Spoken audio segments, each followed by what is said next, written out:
Welcome to the Hockey Writers Prospect Corner, a show with our top prospects writing crew, bringing you the latest news, analysis, scouting reports, mocks, rankings, and much more. From the World Juniors to the NHL Draft floor, from the farm to the NHL, our team covers everything that happens in the world of prospects. So sit back, grab a notebook, and get ready for Prospect Corner. Hello, everybody, and welcome to another episode of Prospect Corner presented by the Hockey Writers. In today's episode, we're going to be making our picks for the 2023 NHL Draft Superlatives. I'm your host, Logan Horn, and today I'm joined by my co-hosts and fellow prospect analysts, Matthew Zator and Peter Baracchini. Matt, how are you doing? Doing good. Memorial Cup is well underway, and lots of great hockey going on in junior, and that's almost wrapping up. By the time we do our next episode, it'll be done. So it's fun to watch that, and the playoffs are now going to the Stanley Cup final, but we don't care about that because there's no prospects there. But Memorial Cup is great. Yeah, absolutely. I mean, it's been a lot of fun, but it's also been a lot of blowouts. But Yes. as you mentioned, our next episode will be coming out shortly after that tournament ends, so we'll get into that a lot more then. But yeah, that's been a ton of fun to watch. Peter, how are you doing out east? Doing great. Yeah. I know Matt said there are no prospects in the Stanley Cup, but you know what? Actually, Vegas Golden Knights have some prospects in the Memorial Cup. You know, Jakub Demek, Jordan Gustafsson. So you know what? For a team that's traded away all their prospects, they got something to look forward to right now. But yeah, doing good. Again, hockey's been very entertaining, especially this Memorial Cup right now. So looking to see how everything's going to unfold. Yeah, absolutely. It's been a ton of fun. This is kind of the final hurrah of the hockey season before we get the draft combine coming up early in June, and then the draft at the end of June, and then it is full swing into the off season. So we'll enjoy it while we have it. All right. Let's get into this here. So for those who don't know what I mean by superlatives, when I talked about we're doing our draft superlatives, it's based on the idea of that section of like a typical high school yearbook filled with all the little mini awards that people vote on, like best hair, who's the best athlete, best grades, or something like that, or like most likely to succeed. But instead of those, because we're not going to talk about who has the best hair, I kind of wish I actually came up with one in advance. I don't have anyone for that. Maybe Coley Barlow. He has a lot of hair. Okay, who do you got? Best hair. I do like Adam Fantilli's flow. Okay, you like that? It's not too long. It's not too short. It's the perfect medium length, and he's got great flow. Okay, good to know. There you go. Best hair. A little bonus one for you right off the top. But we're gonna be doing, instead of those kind of attributes, we're gonna be doing hockey skills, attributes, stuff like that. You'll get the hang of it real quick. We're gonna start off with one where there's an obvious answer, so I'm just going to take it out of the way and make you pick someone else. We're starting off with best shot.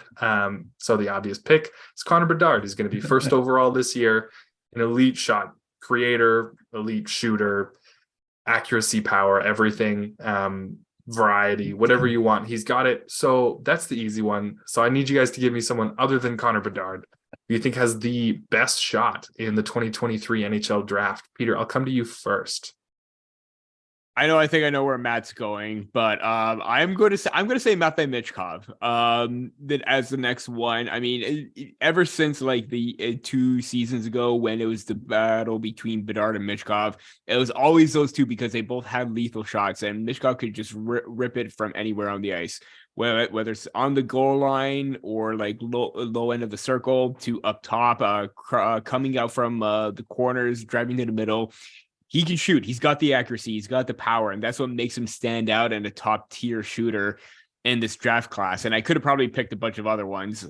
You know, there's about 5 other players that I've included in that category, but I think Michkov is probably the clear number 2 behind Bedard in that regard. That's a fair pick for sure. I mean, it's one of those things that probably not the everyone has easiest had answer, the chance. yeah. Well, it's a pretty easy one, Yeah. but not everyone's had the chance to see him play too much this year, so you might not know it. But Exactly. He does have a really great shot. He tends to score his goals in kind of a different way than Bedard. I like to say that Bedard scores by trying to punch a hole through the goalie, and Michkov scores by just outsmarting the defense and finding the right spot to get a shot off from. That's kind of the difference between the two, but they're both excellent shooters. Matt, what are your thoughts? Who do you think is the best shooter in the draft aside from Connor Bedard? Peter already knows what I'm going with. That's Matthew Wood. I've raved about his shot, both in his profile and on this show many times. He's got a similar shot to Tage Thompson. That type of, it's just a lethal shot, and he'll score a lot of goals in the NHL with it. And I'm really kind of surprised he's not on your runner-up list there, Logan, in your article there. But there's quite a few, like you said, Peter. There's quite a few really good shooters in this first round and later on. So, but I'm going with Matthew Wood. I'm going to keep going with him, and I'm hoping that he'll just drop into the Canucks lap and they'll just pick him up. So, yeah, Matthew Wood, best shot for me. That's a fair one. I mean, I guess I should mention this is based off an article that I wrote for the Hockey Writers, where I went over my answers and some runners up for some of these. That's what you're referring to there, Matt. Yeah. Matt Wood, certainly close to my list. I like your guys' picks there. I'll just add a couple honorable mentions in Colby Barlow, Andrew Crystal, Braden Yeager, and Bradley Nadeau. All guys that I think will be able to score from far out, even if they keep on their trajectories once they get to the NHL. Crystal especially, I think, is kind of underappreciated with how good his shot is. I think it goes under the radar because you look at the giant point totals and you're just like, oh, it's junior, you do whatever and you score points. It's just easy. But he's got a wicked shot, so don't sleep on that. Next up, we've got best skater. So I mean, this is another one where you could do Bedard, but I think this one's a little more of a competition between a few guys at the top. So I won't take him out of the running here. Matt, I'll come to you first this time. Who do you think's the best skater in the draft class? Oh, this is a tough one for me because there's quite a few really good skaters. So I'm not sure. I'm trying to think of one that would probably be the best for me. I'm going to go with Bradley Nadeau. I think he's on your runner-up list there, Logan, in your article, but I think he's a lot faster than kind of looks out there maybe sometimes, but I think just the amount of goals that he scored and using his speed, and a really good shot as well. Yeah. So yeah, I'm going with Nadeau, even though, I mean, I had a hard time. I'm not sure. There's so many good skaters in the first round. Yeah. I mean, but I'll go with Nadeau. Yeah, totally fair. I think it's another one of those situations where maybe people don't get as much of a chance to see someone playing in the BCHL. Yeah. Like Nadeau with the Penticton Vs. But he's a burner. He's going to be quick in the NHL. Very fast, very agile, very controlled. I like his skating a lot on the rush. And yeah, like you said, like combining his two best attributes, his shot and his skating, he scored a lot of goals, a lot of points, led the entire league as a 17-year-old for most of the year. Totally fair pick there with Nadeau. Peter, I'll come to you next. Who do you think's the best skater in the draft class? I'm going to go with probably the easy answer, and you have him as your winner, and that's Oliver Moore, and it's clear to see why. I mean, the agility, the edges, the crossovers, the way that he's able to move up and down the ice and be so deceptive with his movements, and he's being so elusive every single time when he has control of the puck. You don't know where he's going to go, and you don't know what he's going to do. That's what makes him a clear-cut winner in that regard. I'd even throw out Adam Fantilli in there as a good skater. I already mentioned about the flow and the hair, but watching his ability to turn on the Jets in the neutral zone, transition well, even come out from the corners with control of the puck and even get to the middle of the ice. He does it so swiftly and so smoothly. It's beyond comprehension of how well he does it. But yeah, Oliver Moore for me, because of how quick he is on his feet and how well he generates that speed and he gets up to, top speed. Yeah, absolutely. I had Oliver Moore there. Like you mentioned, Peter, I I think his edge work is just kind of on a different level than most other players in this class. And obviously you can look at the stats of that NTDP squad and you can see the drop off from 3 to 4 from, I'm not sure who's third. I think it would be Ryan Leonard, and then 4 is Oliver Moore. And you're like, ooh, oh boy, I don't know. Is Moore really like top 10 worthy? But obviously you look at the quality of teammates for most of the year. And also you look at that skating and you just know that's going to be a separating trait in the NHL, in college as well next year, but definitely in the NHL. So makes him a pretty intriguing prospect there. A couple of the other guys I have up there are Connor Bedard, who's a wicked skater, as we kind of all know at this point. Mikhail Gulyayev, who I think is probably the best skating defenseman in the class. He's missing a few other things to be ranked super high overall, but skating wise, he's excellent. And who else did I have? Oh, Dmitry Simishev as well. Skates really well for a 6'4" defenseman. Great on defense. And Tom Wilander, who we've talked about a lot recently. Swedish defenseman, skates very well, very smooth, very quick cutbacks, like in the offensive zone when he gets pressured at the blue line. He's really great at just turning away and just fully escaping pressure. So lots of great skaters. Yeah, absolutely. Yeah. Lots of great skaters. Yeah, always great skaters, I guess, but there's a few really great ones at the top this year. Next up, we've got best hockey IQ / hockey sense. So this is kind of one of those nebulous phrases that people use that if you don't define your own like description of it, it doesn't mean a whole lot. So I'm not saying this is all of our opinions. This is my rough idea of hockey IQ, is knowledge of positioning and how to manipulate defenders and goaltenders, where they're holding their sticks, where they're moving their skates. It's not necessarily something that you're calculating in the moment, but the really high IQ guys just kind of have the brain to think these 2-3 steps ahead. You sometimes hear stuff like that. People say, just having the mind for hockey, something like that. That's what I see hockey IQ as. Plenty of good options here. Peter, I'll come to you first for this one. Who do you think has the best hockey IQ in the draft? I'm guessing we can't pick Connor Bedard as well, right? I say you can go for it. Do whatever you want. I'll allow it here. I know you'll allow it, but I'm going to pick someone different. I'm going with my boy Leo Carlsson. Obviously, he may not have the best skill set. I mean, he does have great hands where he's able to, be very deceptive with his movement and make like slick dekes because of the fact that he has a long reach. He's able to get by defenders so smoothly with his foot speed and agility. Mm-hmm. But even just in the offensive zone, he knows how to be deceptive. He knows how to make himself scarce and then be, somewhat a non-factor, come in and then be a factor to get a shot off or even score an empty net or pot in a loose rebound. He's very elusive like that because he's able to open himself up and take himself out of the play, even though he's still an important factor or someone that should be covered no matter what. And even away from the puck, he's got great awareness and positioning to close gaps, get into lanes, do it all. And that's why I think he has the best hockey IQ and sense. Nice. Totally fair. I mean, a lot of these you could just like insert one of the top 5 names here and you've got a winning argument right there. But I totally agree. Leo Carlsson is definitely up there. Matt, what are your thoughts? Who do you think has the best hockey IQ in the draft?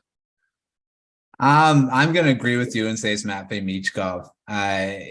He's not just a great scorer in his ability to just, like we said, with his shot, but he's got a great hockey IQ as well. And that's why he gets in those positions to score. And that's why he's able to, like you say, manipulate defenders, and his anticipation is off the charts. And, that can get you a long way, even if you aren't like Michkov's obviously a lethal shooter as well. But the smarts and the hockey IQ can get you above everyone else because of how smart you are. That's why Wayne Gretzky was so good. I mean, he wasn't the best skater. He wasn't the best, he wasn't the biggest guy, but his hockey IQ off the charts. And that's, I think, Michkov. He's got a lot of that, ability to just know where to be in the offensive zone to score goals. And that's in my mind, I think hockey IQ as well, is knowing those positions. Why doesn't everyone score 50 goals? Because they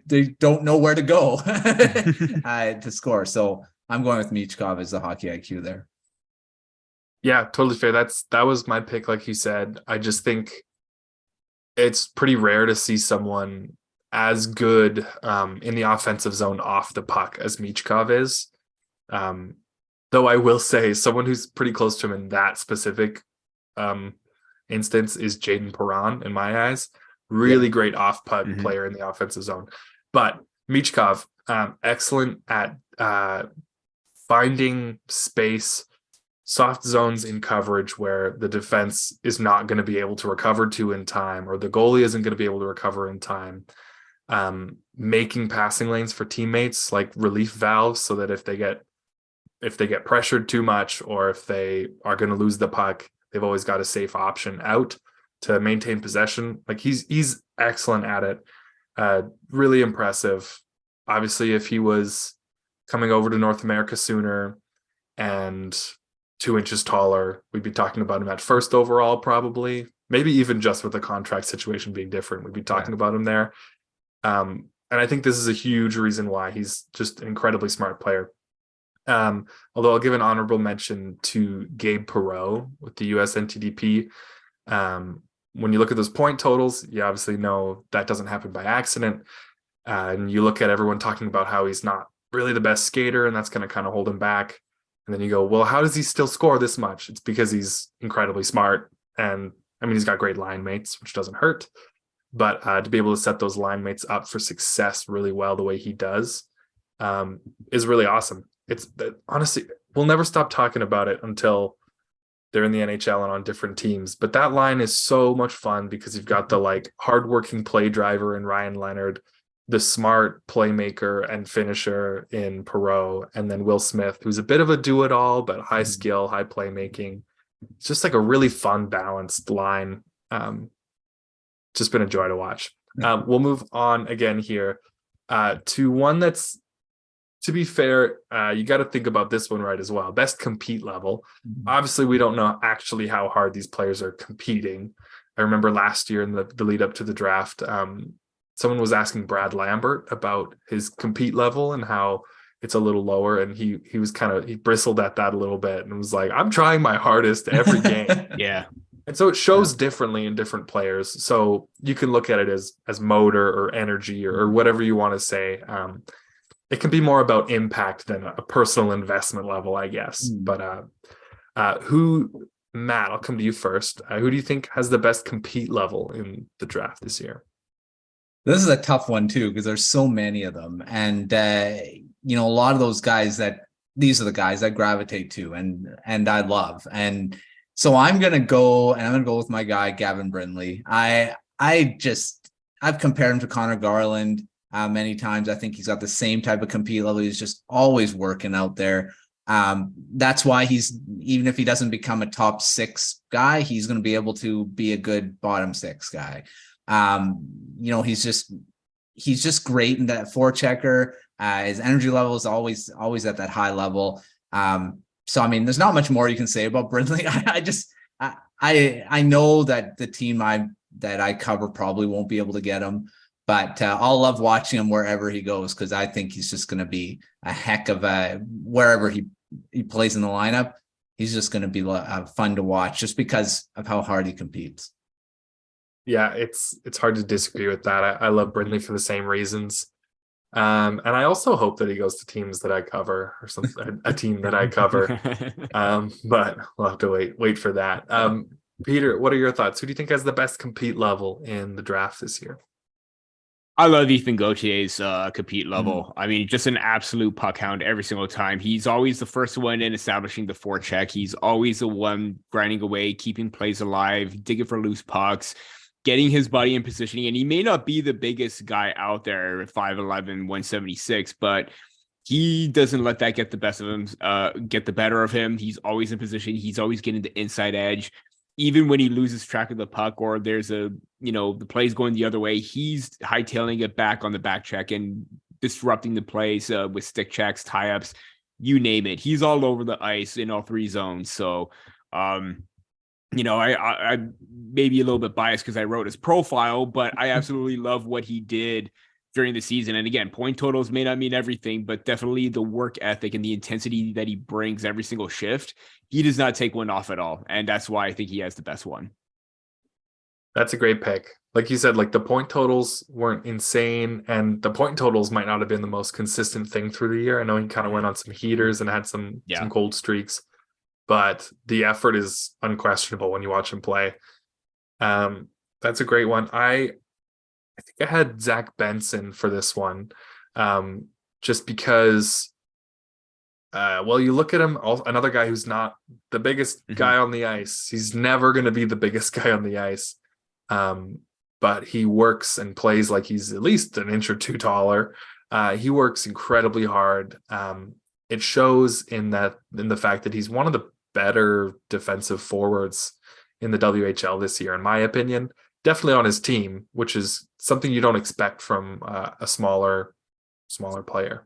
I'll also mention Adam Fantilli, who I think is a worker, and his size and his shot and his skill with the puck, coupled with his determination and his drive, is kind of the reason he's going to be second overall and going to be a really impactful player in the NHL, and a really scary one for a long time.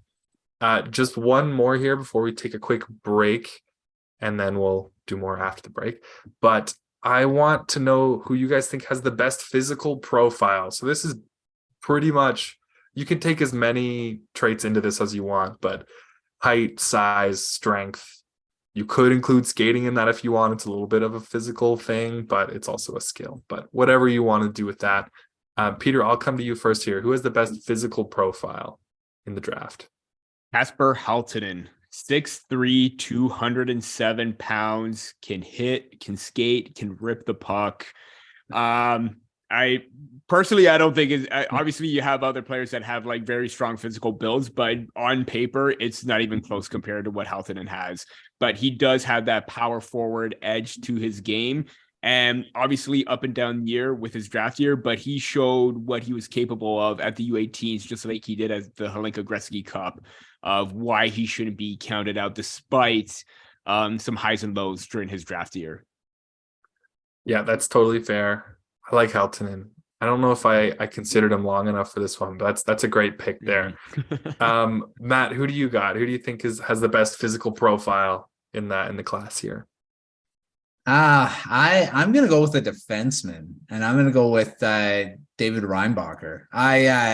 He's probably like maybe not physical profile in that the whole draft, but I think for defenseman for sure, probably is up there with the rest of them too. But defenseman forwards different.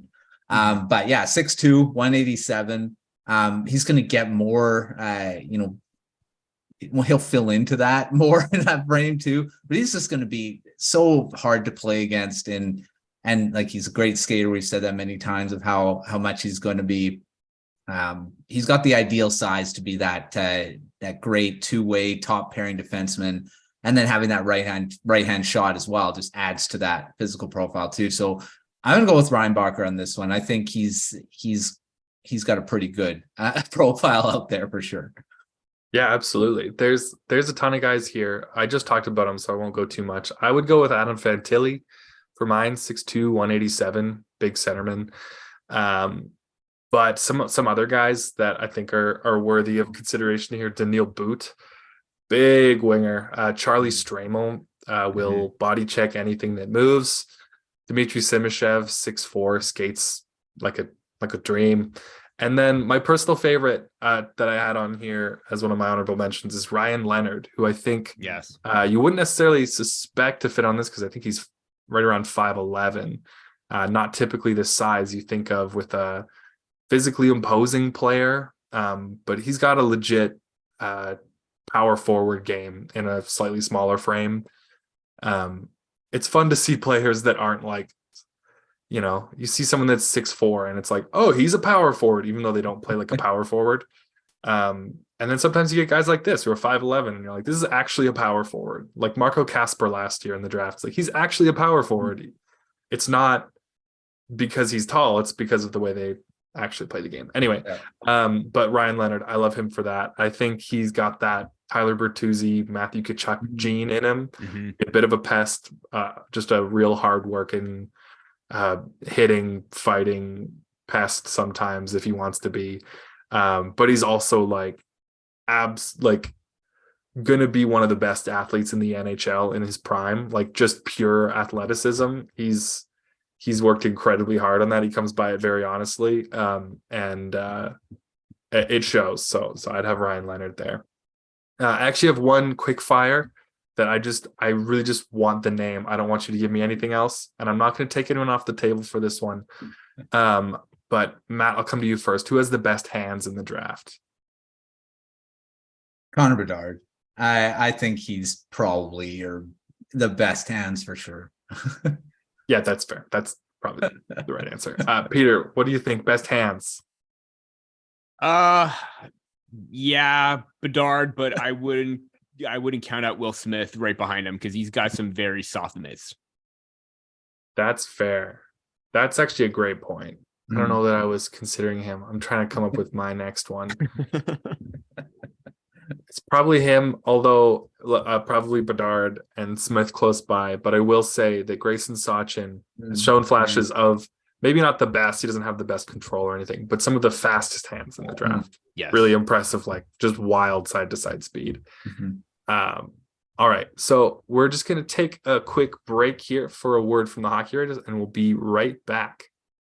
Interested in writing for the Hockey Writers? If you have experience writing about hockey, are passionate about the sport, and are looking to take your writing to the next level, the Hockey Writers could be the place for you. Here at THW, you will have the opportunity to hone your craft at one of the world's largest and most respected hockey publishers. You will have control over what you write, be able to seek out media credentials, and be supported by a large network of writers and editors. Plus, you'll get paid for doing it. If you're interested and want to know more about team openings and requirements, please visit the Write for THW page on the Hockey Writers website. A link to that page is also listed in the description. All right. So for the back half of the show here, instead of best blank skill, we're going to do some miscellaneous categories here. So I'm going to start off first with the most likely to succeed in the NHL next season. So this one, you don't have the hugest, pool of players to pick through because that was a great alliteration. Because obviously not a ton of players these days are going straight to the NHL out of the draft. And you're also kind of just guessing at if you think they'll make it into the NHL next year. Matt, I'm going to come to you first. Which player in this class do you think is most likely to succeed next year in the NHL? Well, I'm going to, the easiest one is Connor Bedard, but I'm going to throw out a different name. And I'm going to repeat and say David Reinbacher, because I think he could play in the NHL next season. He's already got that size. He's already has played. He played the World Championship, looked pretty good. So I'm just going to go with Reinbacher because it seems like some defensemen seem to be able to just jump into the NHL. Some of these higher end guys. I'm not saying he's going to play all season, but I think he's going to look good in the NHL next season if he does make it. That's a great pick. I've heard a lot of people comparing the quality of oh boy, is it the SL or the NL? I can never remember which one's the top league and the second tier league in Switzerland there. I can check here. I've got them pulled up. Floatin. Nope, don't have it. Never mind. If one of you helps me, that's great. But if you don't, it's fine. I've heard some people comparing the quality of that league to the AHL, just in terms of strength of competition.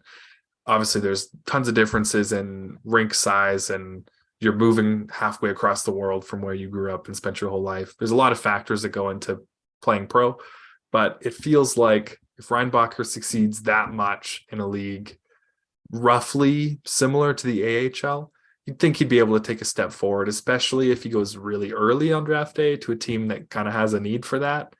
Maybe they'll want him in the AHL for a year, kind of like Columbus did with David Jiricek, where it's like, obviously he would have made them a better team if he was in their lineup, but they were developing him and losing games. It was a win-win. So who knows if he makes it? I think that's a great bet there for you, Matt. I like David Reinbacher there. Peter, who do you think is the most likely to succeed out of this draft class next year? I'm not 100% certain on this, and I've been trying to look it up to see if Leo Carlson has if he's still under contract for the next 2 seasons in the SHL. I believe that is the case, but if he's able to try and get out of that contract, I can definitely for sure see him make the jump over to North America right away, because he has that experience playing at the senior level. Doesn't look out of place for his age as an 18-year-old. He looks very mature and he looks very well composed. So if I'm going to try and circle back on that and maybe give a little update later in the show, but if he's able to make the jump right away, then absolutely Leo Carlson as my next pick behind Connor Bedard, because we all know he's going to take the league by storm no matter what. Yeah, that's fair. I'm not sure about contract situations either, but I feel like Leo Carlson's a great pick there. I personally, though, just out of pure enjoyment, I hope he does one more year with Örebro in Sweden. They've got oh boy, what's his name? They've got Elias Pettersson, the defenseman, next season as well, who played most of the year in the SHL. Too. That's the one. Jonathan Lekaramäki, 2 Canucks prospects there. Lekaramäki really turned it on, looked like himself again in the playoffs. So just imagining him maybe on Carlson's wing if Carlson plays down the middle in another year in Sweden, that would just be so much fun to watch.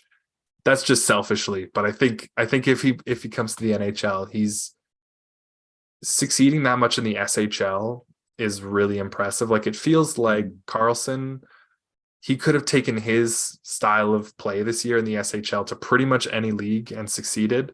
But then say like he went to NCAA, he would have succeeded.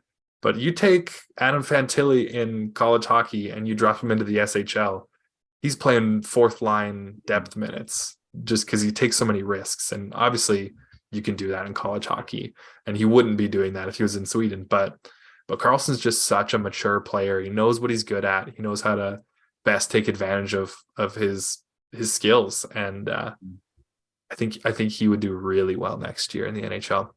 Believe it does go till 2024-25.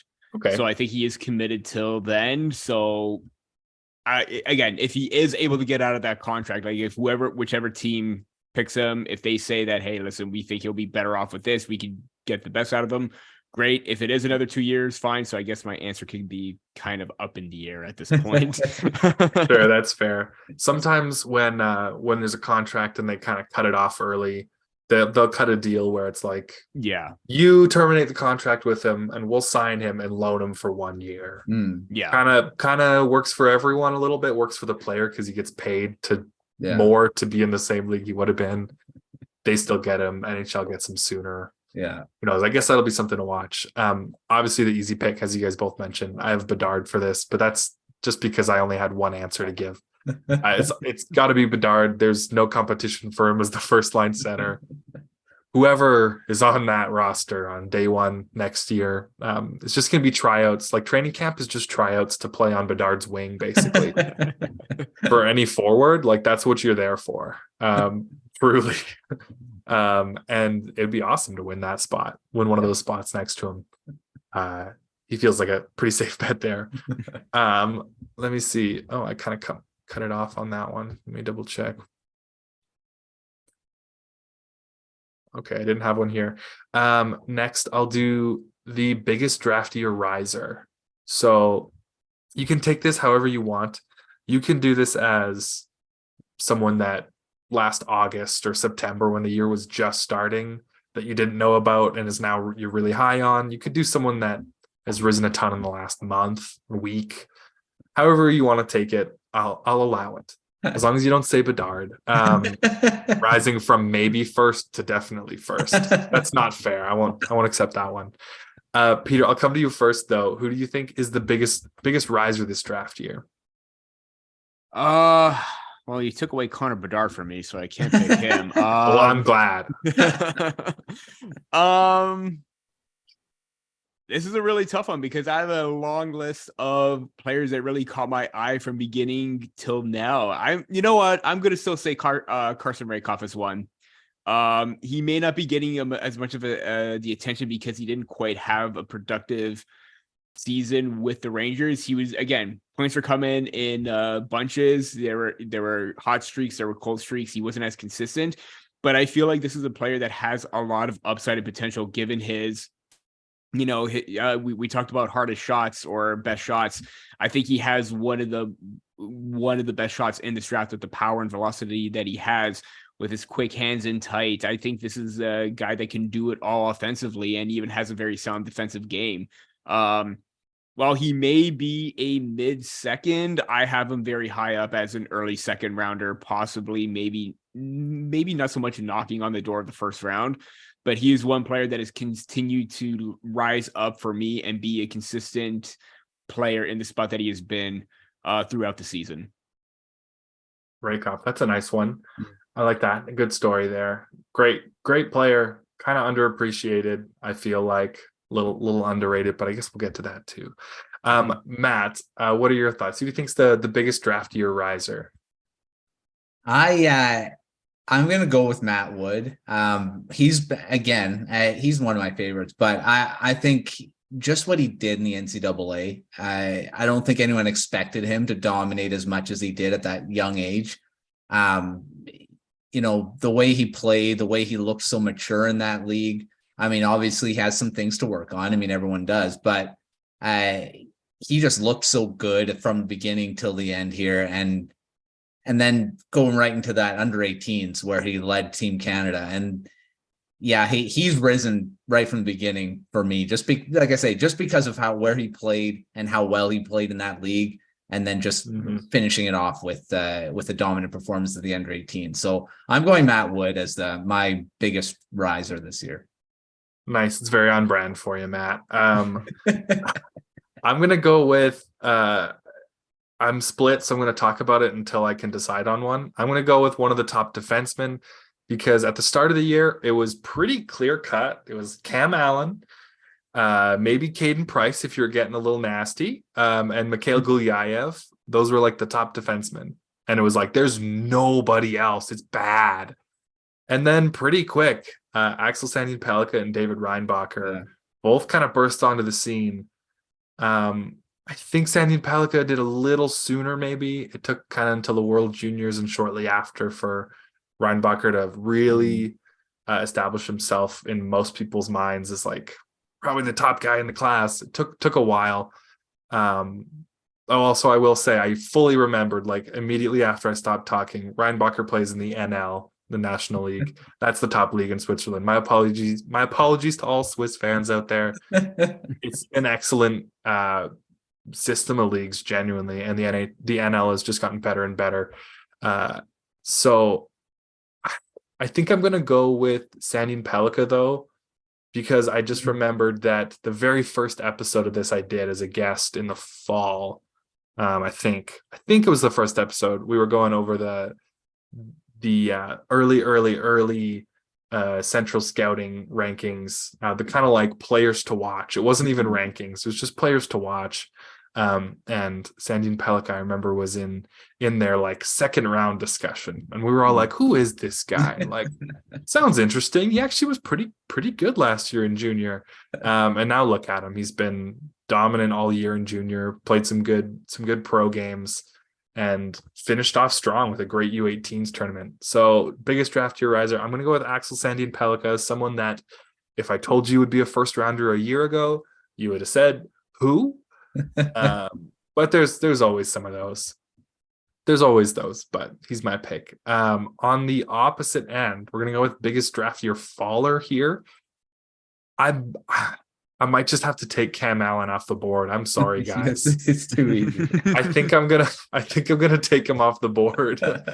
Cam Allen's off the board because that's kind of the easy pick. He looked like the surefire first defenseman, surefire first rounder, smart, big, the right fit. But his decision making has been atrocious this year, and it's cost him a fair bit in draft stock. But you know what? If he can turn it around, all the power to him. And whoever drafts him in the middle rounds, probably at this point, third, probably at the earliest, maybe they'll get a bunch of value out of it. Like, you don't see a great season from a defenseman at 16 for nothing.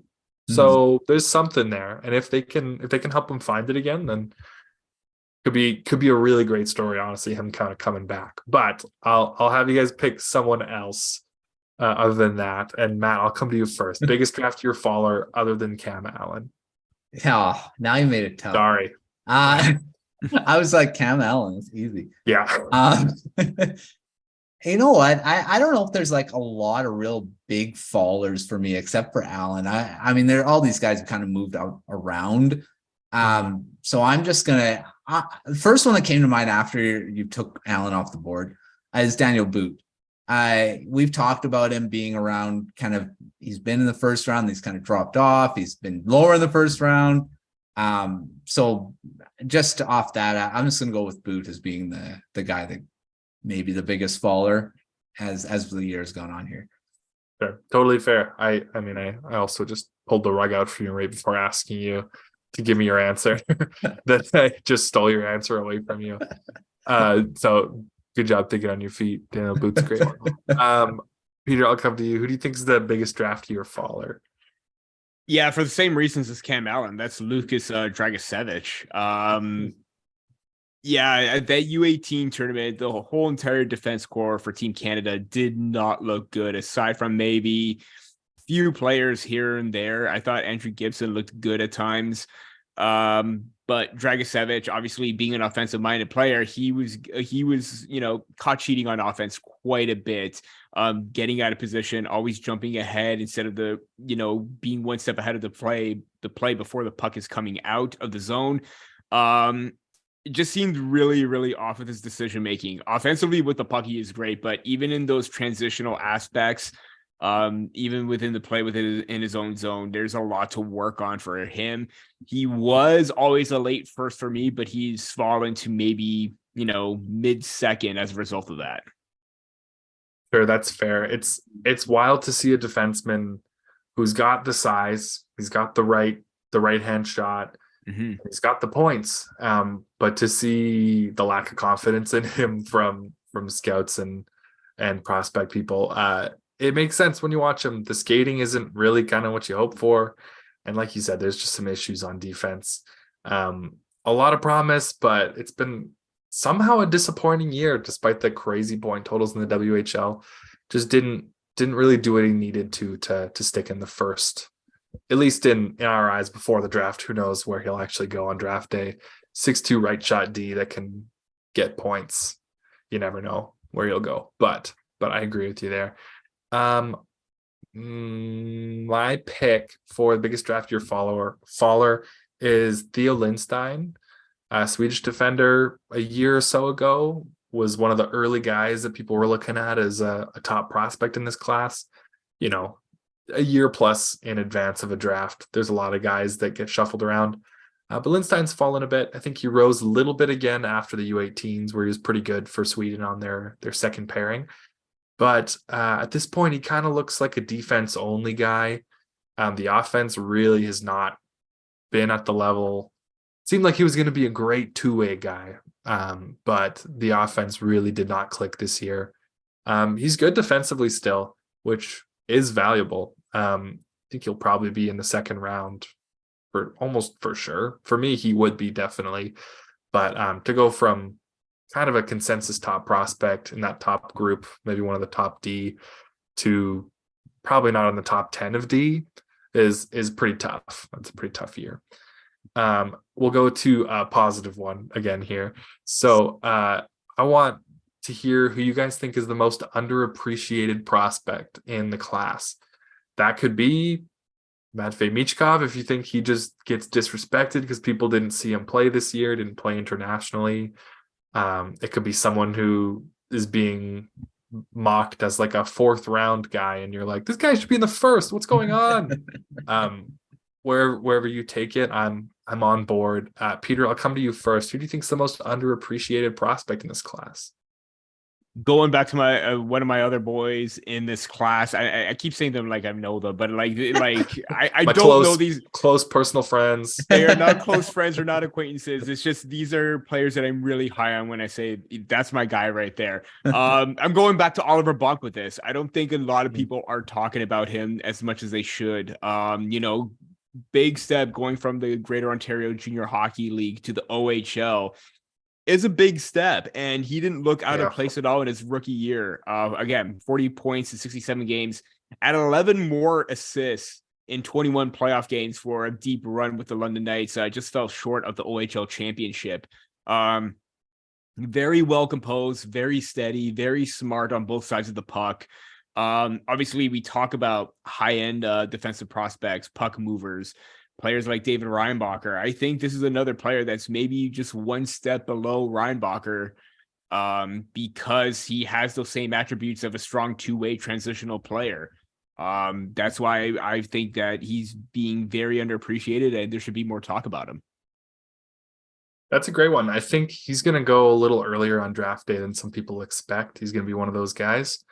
But I think he's worth it. Like you said, he's kind of like a David Reinbacher light a little bit. Like he might not have quite the upside of a Reinbacher as like a number one guy, but he feels like a pretty safe bet to be a second pairing. Absolutely. Right shot D, pretty good two-way. That's super valuable. So I would not be shocked to see him maybe even poke his way into the top 20. Like might be a little higher than I'd take him, but I think he's earned that much respect. So to see him not get it, I think that's a great call as the most underappreciated. I completely zoned out for a second there. Matt, I didn't ask yours yet, did I? No. Oh, thank goodness. Okay, I'm just gonna like ignore you and move on somehow. No, Matt doesn't matter anymore. He's picked Matt Wood too many times. Yes, yeah, that's right. If you pick Matt Wood for this, so help me, I'm gonna end this Zoom call. No, I'm just kidding. You can do whatever you want. Matt, who's your most underappreciated prospect for this draft? I don't think Matt Wood's underappreciated. I think there's a lot of good press. A lot of love going around for Matt Wood. I'm gonna go with Masden Leslie. I know the knocks on his game. It's not good defensively. He looks more like a forward out there a lot of the time. Decision making maybe not the best. All those things can be smoothed out. I think his offensive ability is able to, his shot from the blue line is great, has good accurate shot. Jumped up crazy in points in his draft year, went up from like 15 or 16 points to 50, or I believe around 50 points, and probably one of their best offensive defensemen. And he's got all those skills that you want in an offensive defenseman. He's also not small. I mean, he's over 6 feet. He's a right-hand shot. Why is it? And he's been talked about in the 5th, 6th round. I feel he should be a little higher.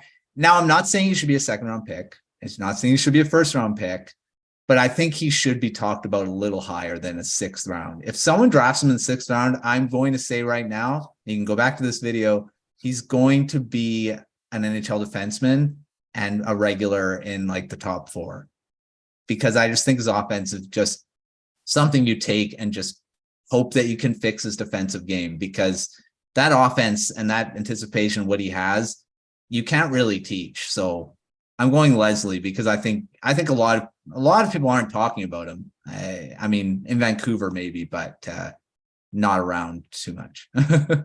Yeah, I think that's fair. It feels like a couple guys on the Giants outside of Samuel Honzek kind of went pretty under the radar this year. I know they weren't the most publicized team. Maybe in the WHL they weren't the most exciting team there. I agree that Masden Leslie deserves a little bit more shine than he's been getting. When you said I don't think he should be a 2nd rounder, I was gonna make the joke, oh, you think he should be a 1st, but then you covered yourself there, so I couldn't catch you in that one. For myself, most underappreciated prospect, I'm gonna give an honorable mention first to someone I've mentioned enough on here that I think I've given them enough appreciation that they're not the most underappreciated, and that's Aiden Fink with the Brooks Bandits. Recently helped lead them to the Centennial Cup, which is the CJHL, the biggest junior A league in Canada. It's the championship where all of the top the champions from all the different provinces compete, and the Bandits won that pretty quick. But the size isn't really on Fink's side, but he has a great shot and skates very well. He's going to Penn State University, I believe, next year in the NCAA. So excited to keep an eye on him. But my most underappreciated prospect, he's getting a little bit more attention every few weeks, but it's Oscar Fisker-Molgaard. I've been a huge fan of him for a while. He really reminds me of, he's kind of like what everyone thought Marco Kasper was, where we were all like, okay, he's good defensively. He can play against pros at a young age, which is good, but he's got no offense. Like, he's got nothing. Kasper proved that wrong very quickly. I don't expect Fisker-Molgaard will prove that wrong anytime soon. But he has this kind of a similar style. He works incredibly hard. He's really solid defensively. He was the second line center for his SHL team for much of this season as a teenager, which is wild. He plays for HV71 in the SHL, played over 40 games, was in their middle six as a centerman for almost the entire season, which is really impressive. Feels like he could kind of line up in an NHL bottom six in the fall and probably be okay. Probably handle himself all right. He had 41 games played, 7 points. So the offense isn't really there. Sometimes when you see prospects in their draft year with that kind of point total in that many games, you're like, okay, they played fourth line. You know, they had like 6 minutes here and there, something like that. But he did have serious minutes and still only managed that. So you kind of adjust your expectations offensively there a bit. But in the late first, getting a guy that has a chance to be a good middle six guy to like an elite bottom six guy can be a pretty good, valuable pick there, to be honest, because sometimes people reach and you get nothing in that area. But I think he's a really safe bet as a bottom six center in the NHL. Maybe gets pushed to the wing. He doesn't have the biggest frame, but I'm a big Fisker-Molgaard fan. And I want more people to be. I love him. Anyway, we've got 2 more here, and then we will tail off with our prospects of the week. And these ones are connected. I'm going to ask you guys to give them back to back here if you can. So we've got the most likely to slide down on draft day, most likely to fall on draft day, and the most likely to rise on draft day. This could be for whatever reason, maybe injuries, health concerns, size, lack of scoring, any number of things. Lots of things change. Maybe something to do with the draft combine. Maybe someone really impresses physically, or someone can't do a single pull up. Like, who was that? Casey Neistat, like famously couldn't do a single pull up. And I was like 13 at the time, and I'm like, you can't do a pull up. Meanwhile, I couldn't either. But anyway, so give me your most likely to slide and most likely to rise on draft day. Peter, I'll come to you first for this one. I'm going to say Luca Pinelli may slide, even though I don't think he should, because he's got a lot of great offensive tools. But then again, 5'9" doesn't bode well for that. And I don't know, I just have a feeling that because his brother slid into the second round, obviously Pinelli is probably slated to be there anyways, but I have a feeling that he may fall farther, just like his brother did on draft day. And one that could rise, and I mentioned him before, I'm going to say Kasper Halttunen, for all the reasons that he has the makings of a very mean, aggressive, goal-scoring power forward winger. I do think that, like, again, consistency issues offensively, but he did have a very standout U18 tournament. Again, you shouldn't base it off one tournament, but there were points where at the U20 level, he was great, bouncing up and down between that and the Liga. It is kind of difficult for any player, but I do like the upside that he has, because at the international tournaments, like the Hlinka Gretzky Cup at the U18, he was very, very great in those tournaments, playing in his own age group. I think if he's able to round out those aspects and get more acclimated to the pro level, there's definitely going to be a team that's going to like be very high on him and may take him earlier than expected. Nice. Those are great picks. Matt, your turn here. Who do you think is going to rise on draft day, and who do you think is going to fall on draft day? Well, I'll go with I'm going with Andrew Crystal as a slider, because he's of his size, and that's the biggest thing. He's got great skill. We all know that. His skating, I think, is probably another reason why he may drop a bit.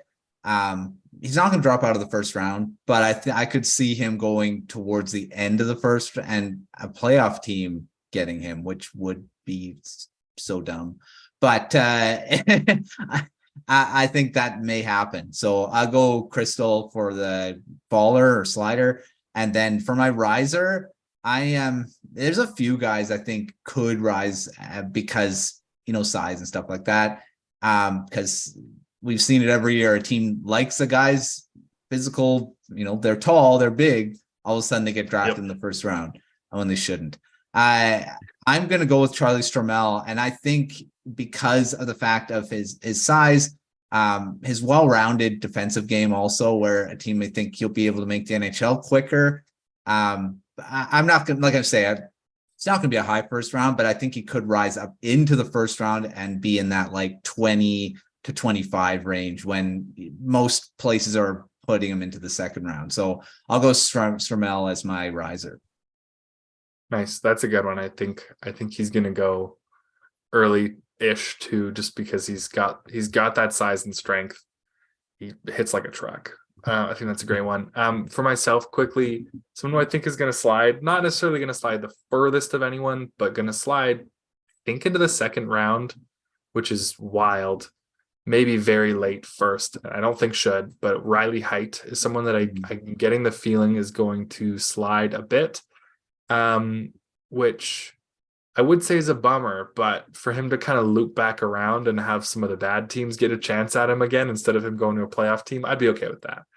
As long as you don't have like Colorado coming back with Riley Height and Alex Newhook in a couple years, that would be tough to watch.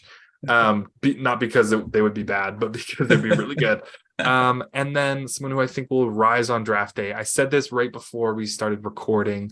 I think that Tom Willander will be the second defenseman off the board on draft day.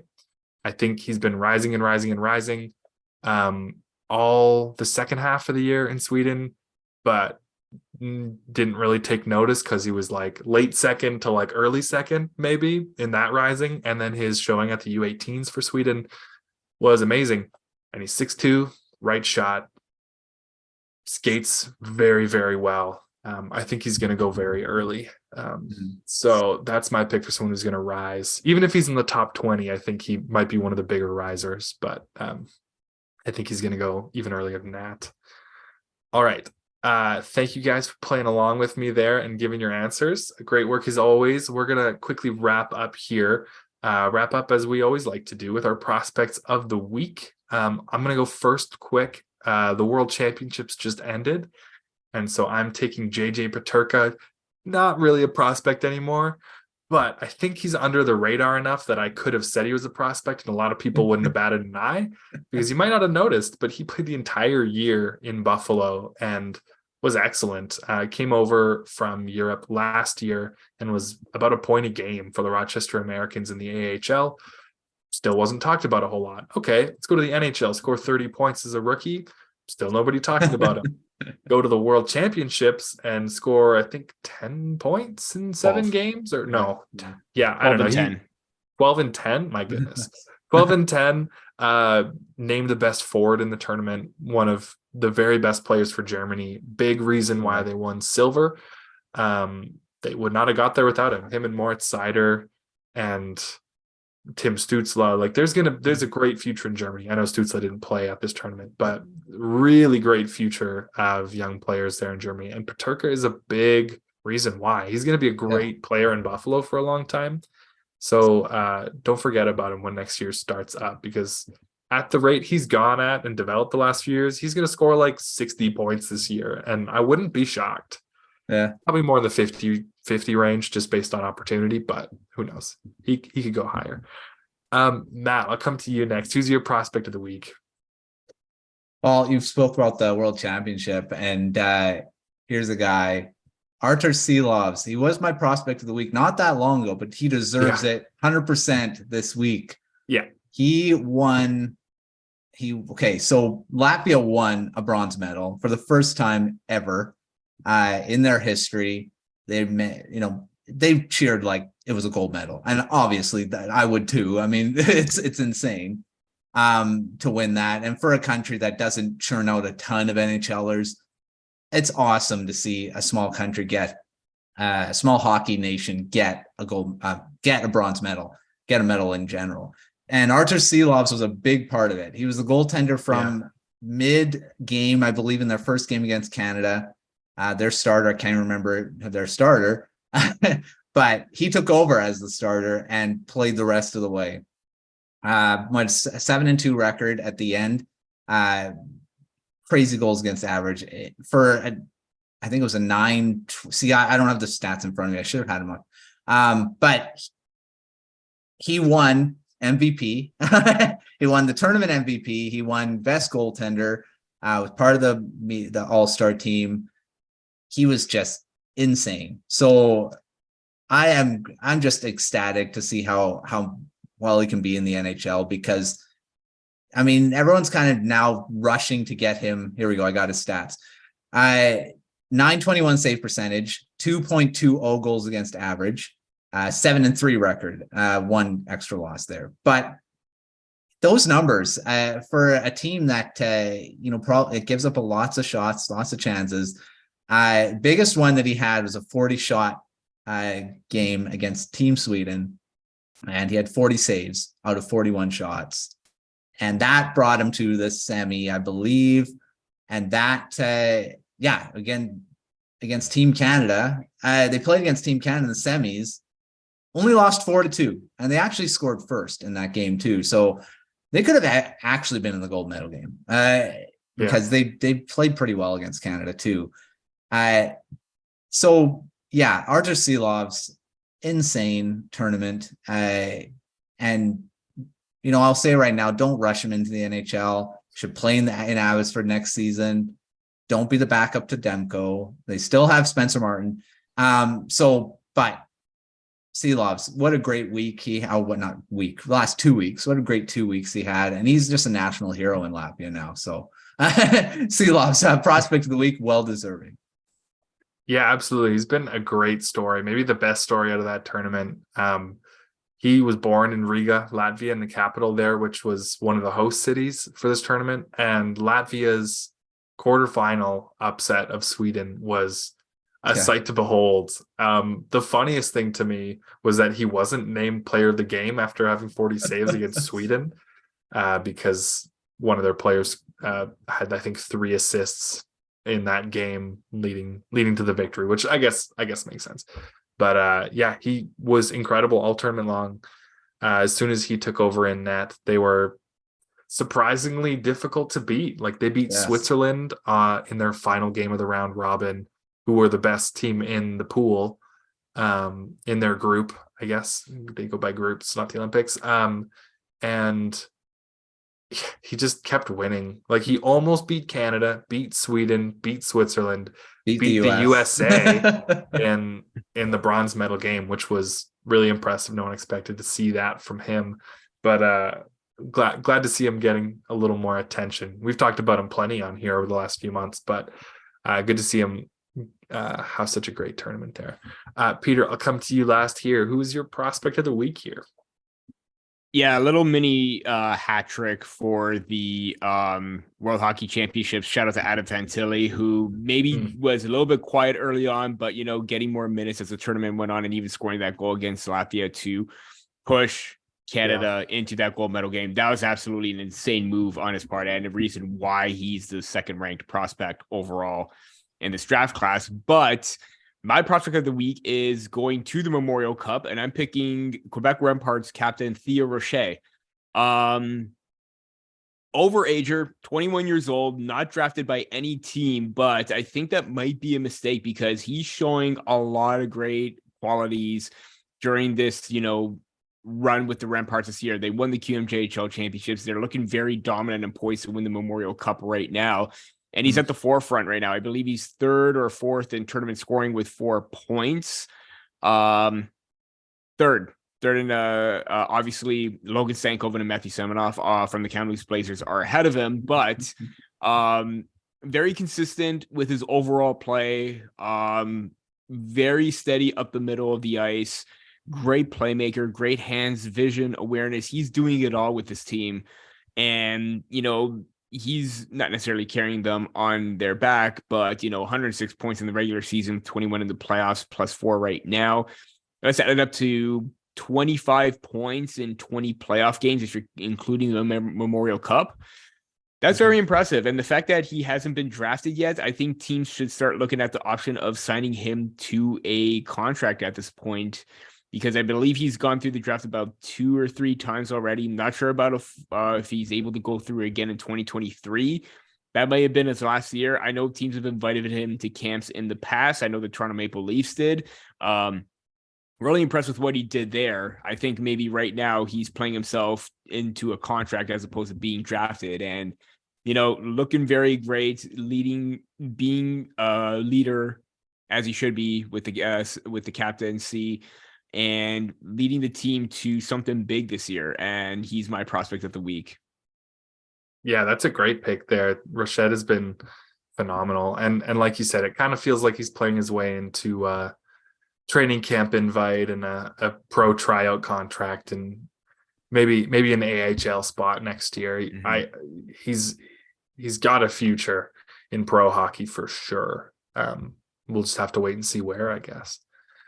Great pick there. I'm sure we'll have more to talk about with him next week, because like you said, the Remparts are looking borderline unbeatable in the Memorial Cup at this point, but we'll see how that all goes from here. That does it for us this week. Thank you all for tuning into another episode of Prospect Corner. Make sure you subscribe to the Hockey Writers YouTube channel to make sure you don't miss any of our episodes. Also, make sure you check out our site, thehockeywriters.com, for tons of draft coverage in the weeks leading up to the draft, because we are weeks away now. We're like 4 weeks away. It's almost June here as we're recording. Who knows when it comes out? Probably comes out in June here. Maybe. Who knows?